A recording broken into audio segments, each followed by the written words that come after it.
Support for First Coast Connect is provided in part by Baptist Health and North Florida TPO. Opinions expressed on the First Coast Connect Week in Review are those of our panelists and do not reflect the views of WJCT News 89.9. Good morning. I'm Ann Schindler, and this is First Coast Connect. And it's Friday, which means it's time for our First Coast Week in Review. Among our topics, how much is too much when it comes to toxic politics? The governor's race offers an early clue. Also, a Jacksonville lawmaker pushes to strip ICE officers of their face masks. The state's top lawyer will no longer enforce laws that require diversity and minority participation. Education officials chastise a local school board member for saying he doesn't like black people.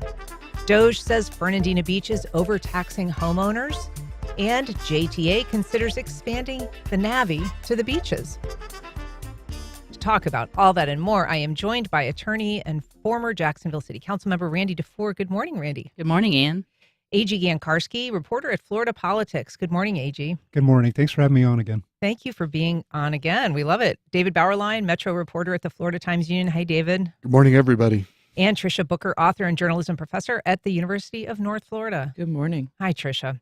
So we're not quite 2 weeks into the legislative session, AG, and there's already a lot of bills in motion. Also a lot of political gamesmanship happening in the governor's race. And I want to sort of start with that because you've been covering that heavily. And there has been just this kind of like mini deluge in the last 3 or 4 days. First of all, catch us up to speed because a new person entered the race since we've last discussed the governor's race. That's Lieutenant Governor Jay Collins. He's kind of the DeSantis heir apparent, sort of. Walk us through, first of all, who's leading and what's happening with the other candidates. All right, I'm going to push back on Collins as the heir apparent because DeSantis has actually been triangulating a little bit and to say the least, giving go figure, and giving former House Speaker Paul Renner some credit for what he did in Tallahassee, and a lot of this comes back to Collins' comments about DeSantis potentially being on the autism spectrum being leaked. We reported that at Florida Politics. So DeSantis was enthusing about Collins as the Chuck Norris of Florida Politics. Now it's more like the Chuck Woolery of Florida Politics. Mm-hmm. But yeah, so you've got Collins, and he's running this campaign, and he had a lot of ads coming out, late last year, basically boosting him from a social welfare organization. That's a new way of financing campaign ads. You're talking about Renner? I'm talking about Collins here. Collins, sorry. Okay. Yeah. And, Renner, he is probably the logical alternative to Byron Donalds right now. He's raised, close to $5.5 million. He's very doctrinaire conservative. He's pro-religion, anti-drugs, basically the DeSantis positions. And he's worked really hard to align himself with Ron DeSantis, saying basically they worked in lockstep to, cultivate this free state of Florida environment. And so he's saying that DeSantis will eventually endorse him. But right now, that's not the case. Right. I mean, he's basically running as DeSantis light, basically a DeSantis clone. And, it's an interesting way to go about it. But it's not really getting him traction in the polls. He's around, 5% in these things. So Byron Donalds is dominant in the polls. Right. Byron Donalds has all the money, like $45 million at last check. He's close to 50% in the polls. Undecideds basically are the what these other candidates are betting on. And Byron Donalds, he doesn't say a lot in terms of substance. He has the Trump endorsement, right? And he's running as the Trump guy, and that's a floor, but we'll see if that's a ceiling. So one of the people that's been trying to chip away at Donalds, besides Paul Renner, is Fishbeck, who is not necessarily the likeliest candidate, but he has certainly emerged as kind of the ugliest candidate. And we learned this week that there was some participation from a chief staffer for Ron DeSantis kind of working with his candidacy. Can you tell us what's going on there? Yes. Christina Pashaw, former comms person for DeSantis, a senior advisor now, who is on the state payroll still, has been talking to Fishback as an unofficial advisor. And that's interesting because Fishback has run this overtly racially tinged campaign calling Byron Donalds Byron, saying that he's a slave. these very provocative kind of groyper sort of things. And, it kind of tracks with Pshaw, because Pshaw, when she was in her glory, a couple years ago, she would attack media, she'd attack everybody. She would say these libelous things about people on Twitter, with the sanction of the governor's office. So, she basically said, mea culpa, I'll resign if I have to. Well, explain. She tweeted Sunday night that she had been working in an informal capacity, she said, for James Fishbeck. Fishbeck, who is seen by some as kind of a plant almost to derail Byron Donalds or to kind of, hurt his candidacy. Yeah, I mean, and it's a weird little candidacy because, Fishbeck, he's got, 20,000 raised. You could run for soil and water board with that, maybe. You can't run for governor on that. But yeah, he's gotten all this earned media, CNN, Russia Today. I mean, why is Russia Today interested in Florida governor's race? But you have to consider also Pshaw was a foreign agent at one time. I mean, before she came back to the States and worked for DeSantis and rode the COVID wave that DeSantis was surfing, she was working over in Ukraine or whatever for one of the dissenting politicians. She said that Ron DeSantis didn't know that she was working with James Fishbeck, and she's offered to resign. What's the latest on that? Well, I mean, we're in the middle of the week. DeSantis has talked about the football game. He's been to Idaho to talk about the balanced budget amendment. He's done everything but accept her resignation. So, what's clear is the bet is, just write it out, hope it goes away.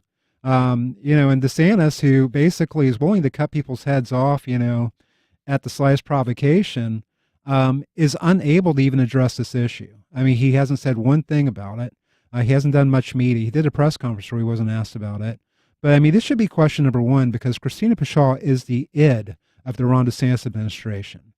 Basically saying the things you aren't supposed to say out loud, the kind of shocking things that, sort of motivate the base and distract from sort of corporate capitalism that really is Ron DeSantis at his heart.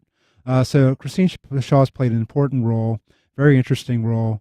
And it does appear that Fishbeck is a stalking horse for Donalds to basically peel away some of the racist younger voters, the sort of groypers who like Andrew Tate and, those kind of people. You keep saying groyper, and not everybody knows what that is. A groyper. Yeah, it's a very specific term regarding these younger, sort of racist people on the right wing who believe that they're telling truths, but they're actually, regurgitating old prejudices. Sort of misogynistic and known for being... Yeah, fetishization of being a white male. All right. Well, Would there not be the fear of the opposite effect happening? If they're going after using racist ideology to go after that candidate, that it would kind of reverse itself and develop sympathy for Byron Donalds? No, because the Republican primary base is predominantly older. It's predominantly white and Hispanic, and there's an acceptance of a certain amount of racist rhetoric. I mean, I'm just laying it out here. I mean, you can talk in coded language. I mean, we're going to talk about this later in the show, like with the Attorney General going after affirmative action laws on MLK Day. Nothing is an accident. Basically, it's postmodern, and that's taking the symbolism and using it and bringing it to a new era. So there's very little backlash support of Byron Donalds. And Byron has not mentioned James Fishbeck once. And, any of these people, when they attack them, Fishbeck, Renner, Donald, Collins, it's basically, I'm the Trump-endorsed front runner. Yeah. Randy, I want to ask you, just as a political observer for a long time, does this feel different, or is this all kind of part and parcel of an ordinary governor's race?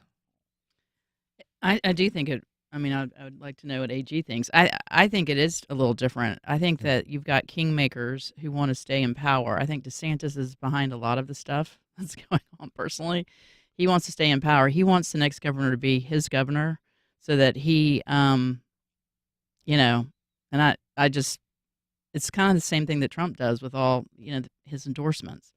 So I think that's why DeSantis hasn't really endorsed anybody yet, because he wants to make sure it's his guy. So, David Bauerlein, we mentioned the polls, but Byron Donalds is so far and away the lead candidate. And when voters are told that he has the Trump endorsement, that lead, goes up by another third or almost a half. So he seems pretty locked and loaded for that position. What does all of this other noise have to do with it then? I mean, is it possible that somebody with Trump's endorsement in this state, which is predominantly Republican, could lose? I think it's possible. I mean, DeSantis is a popular politician as well in Florida. And so if DeSantis were to endorse a particular candidate and come out full for that person and say, if you like what I've done the past 8 years, this is a person who can continue this on. And then if DeSantis also were to couple that with direct criticism of Byron Donalds and say, this guy cannot do what I've done, or just sort of lay some critical critique of him, then, I would obviously put him in a collision course with Donald Trump, whose endorsement basically is a tweet, that I support this person. And then you kind of get into, is somebody going to be the next governor to carry on the DeSantis legacy, which is, I think Randy's right. That's what he would like to see, that carry over, versus Donald Trump being the dominant force in Florida politics. So I think a DeSantis endorsement of somebody would make a difference, and it would make it for a much more competitive race. If you're just joining us, we're talking to Randy DeFoor, A.G. Gancarski, David Bauerlein, and Tricia Booker about the week's headlines. And if you'd like to join our conversation, you can give us a call on air at 904-549-2937. You can email First Coast Connect at wjct.org, or you can go to firstcoastconnect.org and find the ways to connect with us on social media. So other than the governor's race, there is a lot going on in Tallahassee. As we said, we're into the legislative session. A lot of bills are moving. And there's one that I want to talk about because we had a conversation yesterday morning with State Representative Angie Nixon. She was declaring her candidacy for U.S. Senate. She's challenging the incumbent Republican Ashley Moody. But one of the bills that she's introduced is something that's on a lot of people's minds right now, which is the tactics and the approach that ICE agents are using when they're enforcing immigration law and making arrests. And that has to do with masks that they're wearing very often. Let's first of all take a listen, and I want to talk about it. What motivated me to do that bill, to file that legislation in the first place, was reading the reports of women who had been attacked and sexually assaulted by masked men posing as ICE, even having the ICE verbiage on their outfits and their attires, right? So, Randy, I want to ask you about that because the FBI did issue this bulletin last month saying there were criminals capitalizing on this, imitating or impersonating ICE agents and doing so to commit crimes. That's happened in multiple states. And so her goal here, she says, is to ensure that ICE agents doing enforcement actions identify themselves and that they are not wearing masks. What is the argument? What's the counterpoint there? Well, I mean, if you look at the state law, our own procedures, state that you cannot wear a mask unless for cause. And I think the cause that's been used across the country, I haven't heard, and maybe someone else has sitting at this table, anything that's happened here in the state of Florida. I think we're seeing a lot more local law enforcement working well with the federal government in that regard.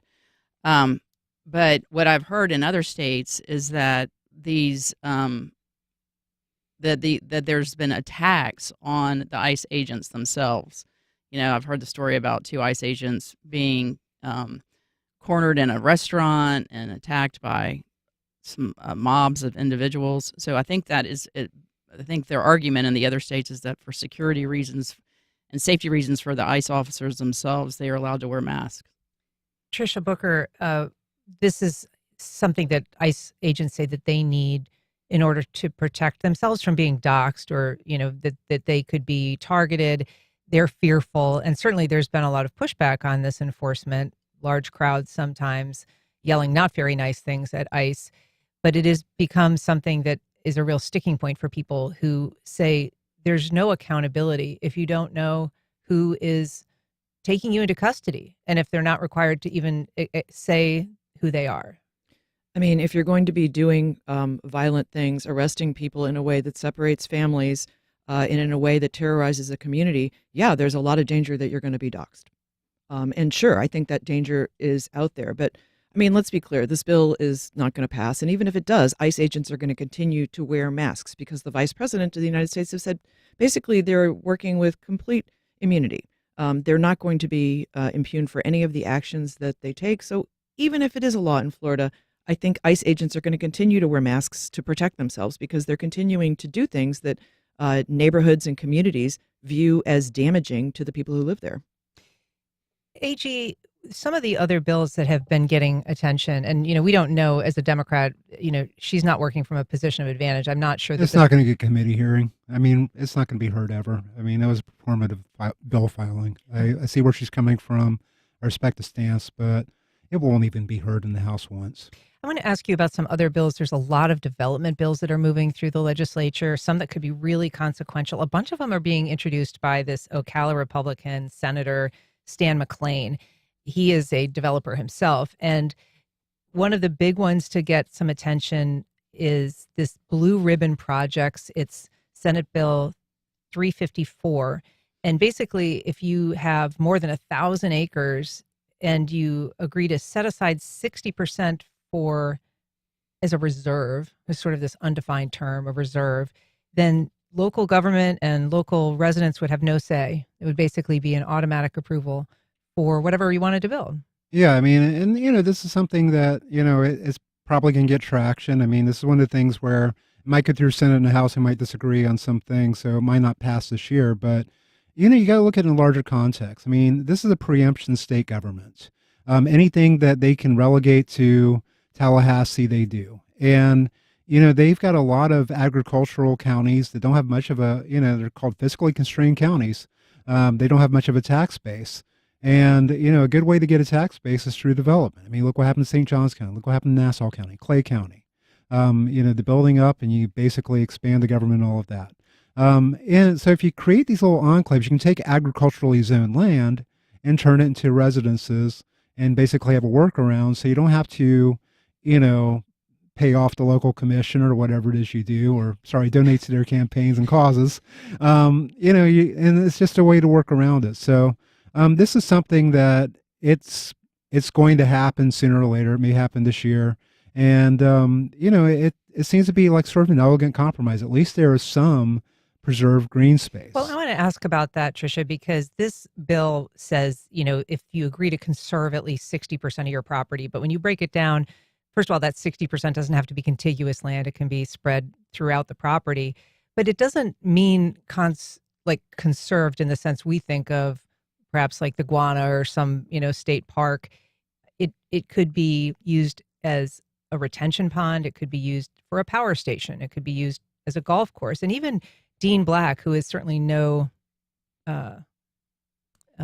progressive on issues like this, he's a Jacksonville Republican and he's definitely pro-development, but he said at a committee meeting, you could bulldoze the whole thing and cover it with solar panels and call it conservation. There's nothing in this law that would prevent people from using it for that purpose and then doing what they will with the rest of the land. Yeah, I think the fact that it doesn't have to be contiguous is a really important point to keep in mind, because you could literally take 1/8 of an acre here, 1/4 of an acre here, and just put a little fence around it and say, hey, I'm conserving this. Environmentalists don't think of this as conservation at all. And I think that McClain is very wisely touting this as property rights. Mm-hmm. At the same time, if you continue to make these kinds of changes under the guise of property rights, what happens to zoning? You basically start to have the kind of development that Floridians over and over have said they don't want. It's enough of it. David Bauerlein, AG mentioned St. Johns County, and in fact, St. Johns County has a couple of parcels that would qualify for this on its southern end.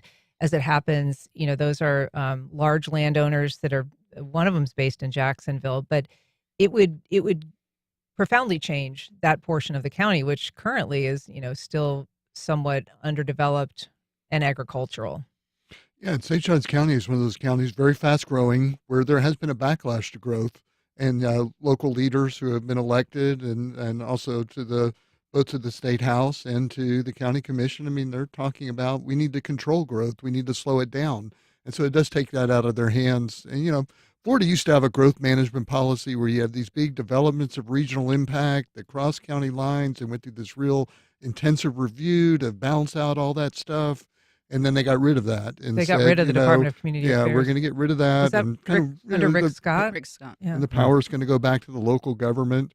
Now this is kind of bringing it back to the state level, but it's gutting all the protections that were there with these developments of regional impact, where you really assess the ultimate impacts of what this growth is going to be, who's going to pay for it, you know, how is this going to affect everything. So it kind of opens the door to these big developments without having any kind of local accountability or oversight on it. And they're the people who are going to deal with all the impacts. If you've got thoughts on the week's news, we would love to hear from you. Give us a call at 904-549-2937. You can also email firstcoastconnect@wjct.org, or you can reach out on social. One comment regarding ICE, it says, tell us the difference between an administrative and judicial warrant and how it applies to the Fourth Amendment. I don't know the answer to that, and I'm going to turn to my attorney, but an administrative or judicial warrant when it comes to ICE enforcement, do you know the... I don't. Okay. I'd have to look into that one. Susan, we'll have to come back to you. I want to talk about some bills, but it also dovetails with something that we alluded to earlier, which is the move by the Attorney General on Martin Luther King Day to say that he's going to stop enforcement of some 83 laws that have to do with diversity, equity, or inclusion. And there's also a number of bills that are moving through the legislature that have similar goals. AG. So this is not new. I guess it's fair to say there has been this ongoing push to DEI Florida. Yeah. But go ahead. Yeah, I mean, it's kind of funny because the Attorney General opinion that he issued on Martin Luther King Day leads off with, I requested this opinion and I'm issuing this opinion. I mean, what was he going to do, say no to himself? That would have been great. I mean, I guess you could, that'd be a mental disorder. But yeah, we're seeing a lot of these bills affecting schools, local governments, including Jacksonville. So like diversity, equity, and inclusion initiatives that the Deegan administration prioritizes, such as are still there, would be gutted. And, you know, this is something that there's a lot of drive behind this. And this is something that Republicans, you know, want for a variety of reasons. One is a core belief. The other, it's a good way of kneecapping political opposition, because a lot of the ways that Democrats build up political leaders is through like these appointments because of diversity, because of equity, you know, whatever happens to be. And if you kneecap that, you basically cut off their feeder system. So there's a political point there. We like to pretend that, you know, we're post-racial in construct. I mean, maybe there were about 20 years there in the late 20th century where it actually happened. But, you know, we've gone back to this time where we pretend that there is absolute equality under the law. You know, if you look at police stops or anything like that, you know, that's not the case. You look at lending practices, not the case. But we maintain this fiction that there's equality, but it's not equity. And, you know, that's really what's happening here with a number of these bills. It's just a way of gutting these initiatives, gutting this approach, and basically, you know, turning back the clock to a different time where, you know, the hierarchy was set without any way to get around it. Tricia, some of these boards some of these laws that he says he's not going to enforce, James Uthmeier, is that things that would require government minority representation on certain boards and councils. And among them are the Florida Cancer Control Council, the Research Advisory Council. These aren't necessarily at the forefront of policy making, but they are the kinds of groups that have been determined that some level of representation is needed, so that certainly, you know, medical research or, you know, most affected communities when it comes to health impacts have a stake in and, you know, want a voice in. Yeah, I mean, first of all, I just find it's stunning that this announcement would come on Martin Luther King Day, that he would basically say, Happy Martin Luther King Day, I reject everything that he believed in, and I'm going to reverse all this. But absolutely, I think it furthers this fiction that we need the best people for the job, and so the best people are inherently the people who the white upper middle class educated people that nobody else is qualified, and that's certainly not the truth. I mean, certainly when you have a board like the Cancer Board, we've got to reach out to all people who are qualified, but that doesn't mean that we're not that reaching out to people from various populations aren't also going to be qualified for this board. And I think that when he makes an announcement like this, it just furthers this false narrative that the only people who are qualified are white people. David, this happened just a couple days after a coalition of Black senators went to the governor's mansion for lunch with the governor. They said that they, were there. They were talking about HBCU funding and issues of import to their constituency. But then this announcement just a day or two later, Senator Shervin Jones of Miami Gardens said it was a slap in the face. And it certainly caught them by surprise, I think, or on their back foot when the Attorney General said that this was no longer going to be enforced. Yeah, and they said it creates a lot of confusion because people don't know what is the status of all these laws.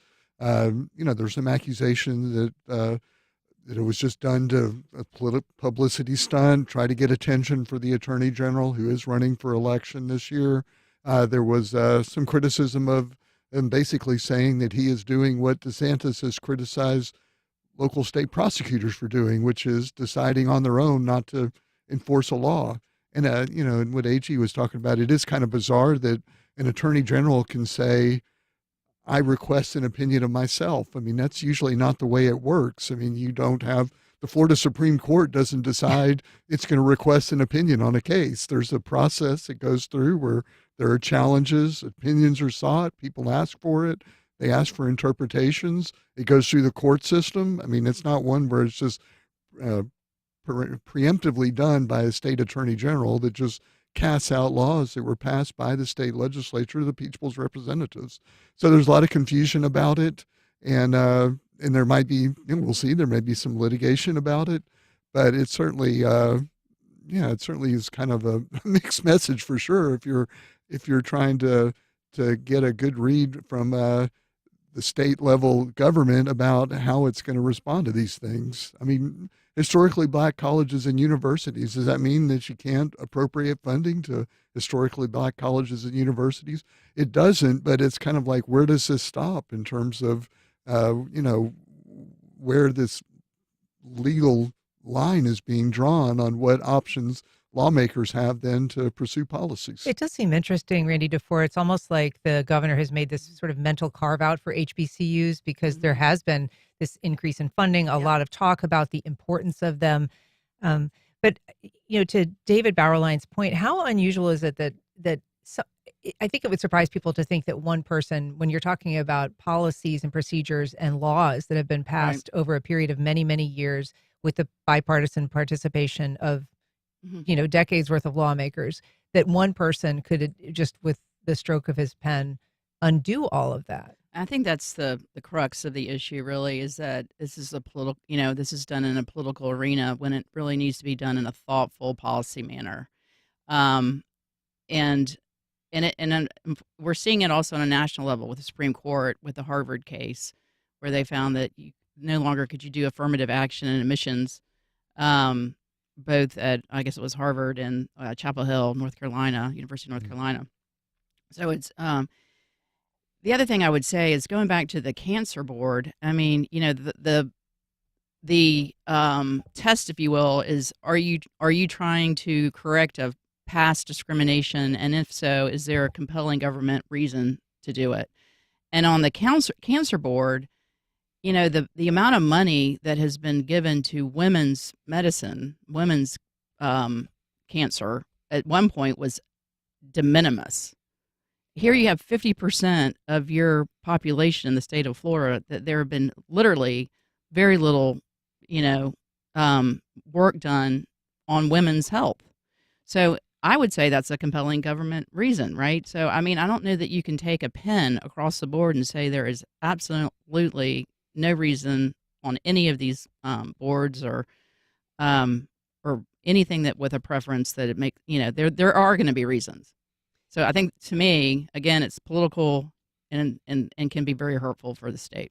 I think, too, there's all this, we're going to hunt and root out DEI and local governments.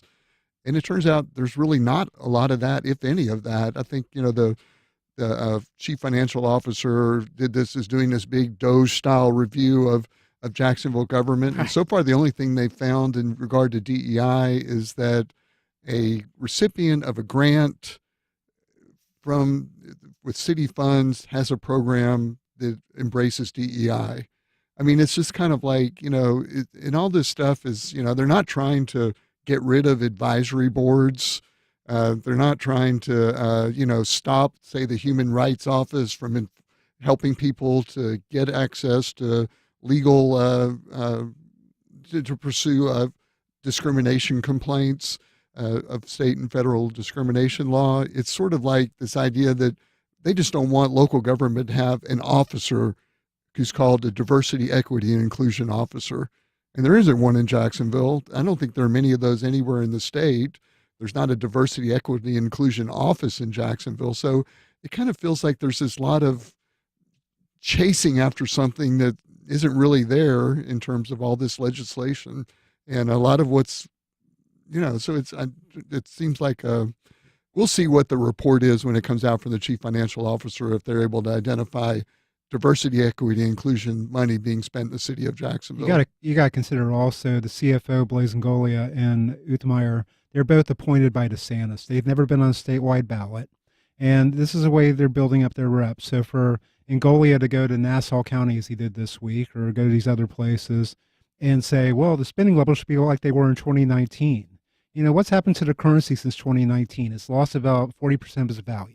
I want to get to the Angolia stuff in just a second, but I did want to note, we had a message from Paul in St. John's noting that Governor DeSantis has removed various states' attorneys previously for not enforcing the law. In one case, I think it was death penalty. In another case, it was abortion. But basically, and that was something that our Attorney General at the time backed, Ashley Moody at the time, saying they're not, these state attorneys, by not enforcing the law as it's written. Dereliction of duty. Right. And so has removed those states' attorneys. This would be the Attorney General doing something similar, Randy? Well, in terms of not following the law? Not enforcing it. Not enforcing the law. That's a very interesting point of view.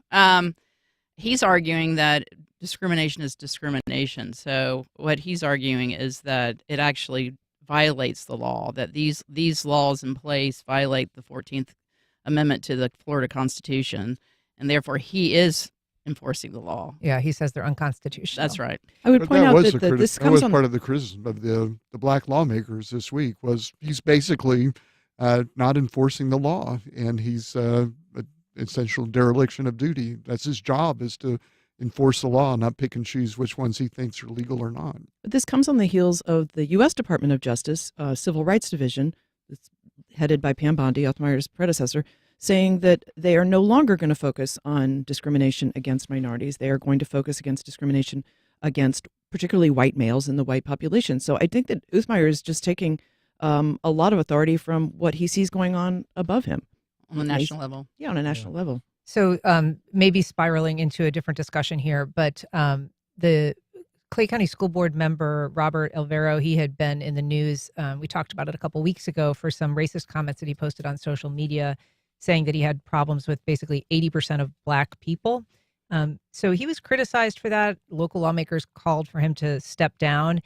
But the commissioner of education had demanded his presence at this meeting this week. He wanted to talk about his comments and I guess publicly chastise him, evidently, but Elvero was a no-show. So this was a statement made to, well, not the person that was intended to hear it, but let's take a listen. I'd like to address something directly to you, Mr. Alvaro. You said something really dumb, something that was hurtful to a lot of people in your community, something that has given this board reason to want to assess your fitness to lead the students of Clay County. Ducking the consequences of your action by refusing to stand to account before this board only furthers your lack of leadership. So that is a strong statement from him, but also a tactic perhaps to get some more control. I mean, the state education commissioner, David, now says that he thinks that he should have more authority to basically govern or have some authority over the actions of school board members. They're elected officials. It would be a big change if that were to happen. Is this something that could give traction to that desire of his? Well, it could, in the sense that a lot of the criticism he's had previous to that was for comments that were basically of comments that were more from the liberal side of the spectrum, let's put it that way, that school board members or school employees have made. And so now it can maybe argue this is equal opportunity. There's an issue that needs to have state oversight because it's coming across the whole political spectrum. I'm not sure what the mechanism would be for him to do that. I mean, what authority, if it would need a change in state law? You're right, Ann. I mean, these people are elected by the voters. And if the voters want them out because of comments they've heard, then there's a ballot box that takes care of that as well. So, I mean, the argument seems to be, well, you've eroded the trust, and perhaps he has, but I'm not sure that that's up to him as a state education commission to then force somebody out of office if those kind of situations come up. It's difficult for people who voted in an election like that to see somebody come out with comments that they don't agree with, Tricia. But residents themselves don't have a lot of options. They've spoken about it, and many have asked for him to step down. But there is an election, and that is when these things are dealt with. There isn't really an opportunity, absent some sort of recall petition, to actually affect someone's removal from office. Right. I think the school board, the members who recognize that this was an inappropriate thing to say are going to have to just continually bring it up until the election so that people remember when it's time to vote. But I agree 100% that the education commissioner, I could kind of see him going, oh, goody, a reason that we could take control. And yeah, I don't see how that could be helpful to local education efforts. All right. Another topic that was in the news this week was the CFO of the state of Florida, Blaise Ingolio. You alluded to it. He was now in Nassau County. This is sort of a statewide tour he's been doing, critical of local governments and municipalities for overtaxing and overspending. Let's take a listen to what he had to say. So we've crunched these numbers. After we took the 2019-2020 budget, we indexed it forward for inflation and population. I am sorry to report that Nassau County exceeded that number by $53 million. $53 million, AG. Yeah, I mean, what does this really mean? I mean, he's gone to, like I alluded to, 8 or 10 places at this point. He's given the same speech. We've got Drew Dixon, Florida Politics, covering these things, and I swear he's got to have a template at this point because it's always like this, go back to, the roll back to the 2019 level before this happened. And then when he's asked for specifics by the media, he can't provide it. He provides one or two things. It's not a comprehensive audit. It basically is a very top line kind of thing with no particular depth, but it's intended, it's a messaging operation. It's to show that, the CFO is tougher on big spending in government than any local government, basically, and creating this idea that you need like a state ombudsman to make sure local decisions don't get out of line. It's performative. I don't think we're ever going to see the full audits. Jacksonville, he was here months ago, and we still haven't seen the release. And time is running out, to actually provide the stuff before you get into the campaign season. So I just look at it like this is a way of getting earned media. And, when you go to these local... He is running for office. Yeah, when you go to these local markets, you basically, where nobody knows you, you've got 3% name recognition. This is a way to get over. And going to Nassau is important because, it's a Republican, controlled place, kind of like they went to Manatee County also, so they can prove that they're not just picking on Democratic jurisdictions. The choice of jurisdictions, has, Randy, been criticized anyway because there has been this perceived targeting of Democratic cities. But as Anthony mentions, as AG mentions, this is has targeted some Republican areas. And Nassau is very, very red. I know all those commissioners. They are very conservative. And there's also been some concern in the GOP about the use of this Ingolio effort to criticize former administrations. And certainly one of the former administrations that got tied into Jacksonville's audit was the former mayor, Lenny Curry, who's a Republican. Right. I think this is all done in order to support the decrease in real estate taxes. Yeah. I think this is all a campaign to try to convince people that they are being overcharged in their real estate taxes. And the truth of the matter is, like Nassau County, I mean, you've huge growth, like AG was saying, from rural to suburban. I mean, they're having to put in so much infrastructure in Nassau County. Same thing with St. Johns County. And again, I know these commissioners; they are not one to spend money. Yeah. So what they're doing is trying to support their community with infrastructure. David, I want to ask you before we have to wrap about this JTA. They had their sort of next 50 years meeting earlier this week here at WJCT. One of the things that Nat Ford, their CEO, announced was this idea that NAVI, which has been sort of wildly unpopular in some ways downtown, might expand. Yeah, obviously they're looking at expanding it in downtown and to certain neighborhoods downtown. And then he added to the idea that, he can see a day in the not too distant future, maybe, where a tourist going to the beaches hops on the NAVI shuttle, which are these autonomous vehicles, self-driving supposedly, and they'll use that for their trips around the beach. So, it's obviously on paper, I guess that would be a good place to put a shuttle like that. I mean, you have a lot of, people parking scarce. You want to get to the beach, park there and take take transit around. But it's still not something that's other than there's nothing really going in terms of planning or funding for that. But it was an interesting concept. And of course, then Rory Diamond, who represent the beaches, and a huge foe, then shot back that Waymo will be at the beaches long before NAVI's ever even working successfully in downtown. Yeah, well, he might be right. But I thought it was interesting that your colleague took a look back at a prediction that JTA made 20 years ago. He found this old column that was written where they were predicting that Bay Meadows to downtown on I-95 would be a 44-minute commute in 2025.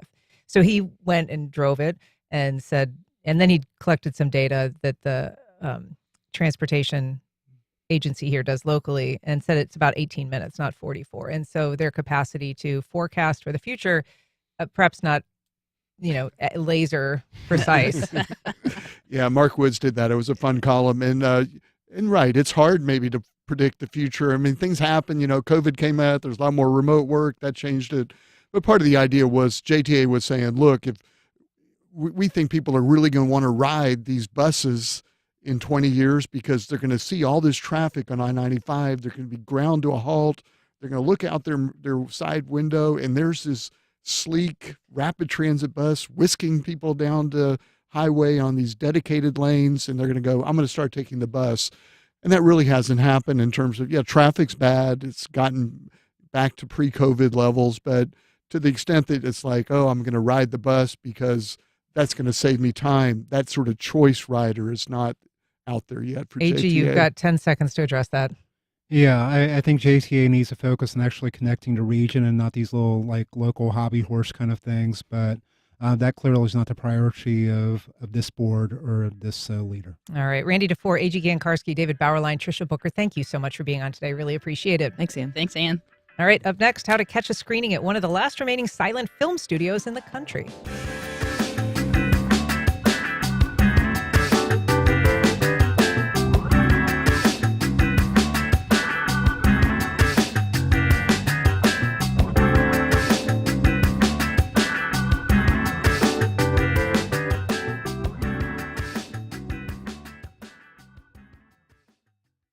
Scenic Jacksonville presents the Great Cities Symposium on February 5th. Victor Dover, city builder and town planner, shares how he has transformed cities, streets, and neighborhoods through urban design across the U.S. Tickets available at scenicjacksonville.org. Terrell Hogan Law. I'm Wayne Hogan. Accidents can happen when you least expect it. For decades, our attorneys have dug out the facts to help juries decide who's at fault. More at terrellhoganlaw.com. Film at WJCT presents You Got Gold, a celebration of John Prine, a star-studded tribute event to one of history's greatest songwriters. Join icons like Bonnie Raitt, Brandi Carlile, Jason Isbell, and more as they share intimate stories and perform his classic songs. Critics call it a joyous tribute and a conversation with memory. January 28th at WJCT Studios. Doors open at 6:30, film starts at 7. Popcorn and cash bar available. Go to WJCT.org/film for tickets. On the next Florida Roundup, immigration and Florida. It's been 1 year since Donald Trump was sworn back into office and began his immigration enforcement policy. Thousands have been detained here in the Sunshine State. The state has opened 2 detention centers, and hundreds of thousands of Floridians have lost immigration protections. So what do you make of how immigration enforcement has been carried out here in Florida? How has your neighborhood, community, school, or business been affected? Email us radio@thefloridaroundup.org. I'm Tom Hudson. Then join us Friday noon until 1. The immigration crackdown in Minneapolis continues as residents plan a major strike. On the next Friday News Roundup, the latest on U.S. immigration as ICE descends next on Maine. Plus, the House votes to hold the Clintons in contempt in the Jeffrey Epstein probe as millions of pages of files remain under wraps. We round up the news next time on 1A. Today, starting at 10 on WJCT News 89.9.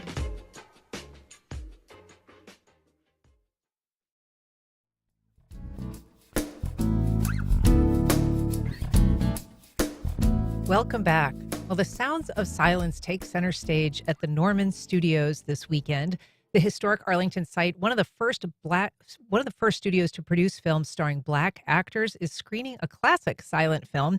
Here to tell us about it is Barbara Wingo, the president of Norman Studios Silent Film Museum. Barbara, welcome back. Thank you so much. Thank you for being here. So this is your first screening of the year. It kicks off this new quarterly screening room event that you're doing. So first of all, I want to talk a little bit about the films you're screening. There's a short film called Wild, and then this really, kind of a major picture at the time called Sky High. Can you tell us a little bit about it?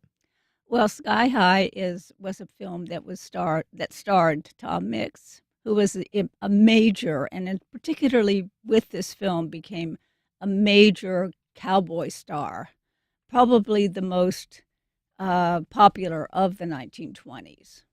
He was known for his amazing stunts, which he did himself.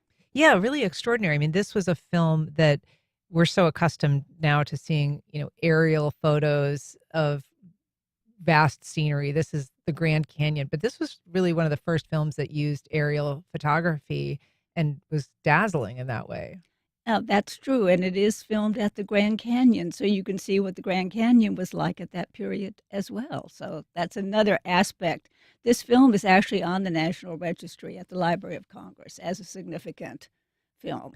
In recognition of its import at the time and sort of the way it was pushing boundaries? Yes, I think that's correct. And so you said Tom Mix was the star and did these amazing stunts, which were no small feat at the time. Flying a plane, part of it, but also jumping into the Colorado River. Well, actually, the plane stunt was not done by him. Oh, okay. But the rest, he was known for his stunts with his horse, as a cowboy with the horse, etc. So all that was done by him. So what is the modern appeal of watching a silent film? Well, I think there's several reasons why you might want to watch a silent film. First, it's good entertainment. Oftentimes you're very surprised that it's such good entertainment. It also is historically interesting to see places. I think a lot of people who come and see some of the films that were made in Jacksonville are wowed by the fact that they can see these places that they know from now, but then, oh my goodness, that was 100 years ago. Sometimes not even recognizable, right? Sometimes it's recognizable, sometimes not. Yeah. So that is another reason why you would want to see these films. So does it take a different kind of attention to watch a silent film? Does it kind of activate a different part of your brain or your thinking? I'm not sure about that, but I think you have to. One thing about the screenings is this is putting us back in that time frame where you would go to a theater and you would see this film, and there would be musical accompaniment, and you would be with a large group of people. So that is the milieu that people actually used when they were seeing these silent films. And it is a bit different than sitting at home on a couch, etc. So there is that part of the experience that I think is important. And that, I guess, is part of the reason that you're doing these regular screenings. This one is a little bit of a tribute to Richard Norman, the studio, the man who created this studio, or at least took it over and produced all these silent films in the early 1900s. He was a big fan of Westerns, I guess. Oh, he was definitely a big fan of Westerns. Yeah. So 3 of his films, 3 of the 6 feature-length films that he made were Westerns. His films don't remain. There's, I think, just Those do not remain, unfortunately. yeah. Is there one remaining film of his? Is The Flying Ace, which Okay. is not a Western, but excellent as well. And we did that last November. All right. And so, what is the goal with these screening room events? Is it to get people to the studios to experience it? Is it a fundraising effort? I mean, what's the goal? The goal is, I think, mainly as to get people to the studio to experience it. Yeah. Yes, we would hope we would hope to make some money. And our next event is actually in February, and that will be a Oscar Michaud film with live accompaniment, Body and Soul, which is the film that actually was the first film that Paul Robeson did. So Oh. that'll be a different kind of presentation than this one. But we will have various films throughout the year, not necessarily exactly quarterly, but throughout the year. And this event is at the Rita Reagan Set Building, named for one of the big benefactors, Rita Reagan, who passed away last year, 2 years ago. But this is a complex that is in need of still ongoing restoration. So what's the status? So the status is we need the production building, which is our museum building. That has only been renovated on the first floor. So with the second floor, which would be part of our museum, still has not been done. We have 3 other buildings on that side of the complex. They've been done on the outside, but the insides have not been done. That is the generator building, the wardrobe cottage, and the garage. The Rita Reagan building still needs to be renovated so it can be more like it was in 1925. Well, the event is, as we said, at the Rita Reagan Set Building. It's Saturday, January 24th. It starts at 1:30, and the event is free, but registration is required, and donations are encouraged. Barbara Wingo, thanks so much for being here today. Well, thank you for having me. All right, and that's our program. Thank you for listening. If you missed anything, you can find all of our past and current programs at firstcoastconnect.org. Join us Monday when we meet 5-time Grammy Award-winning jazz singer Samara Joy ahead of her local performance at the Fort Mose Jazz and Blues Festival. I'm Ann Schindler. You've been listening to First Coast Connect on WJCT News 89.9.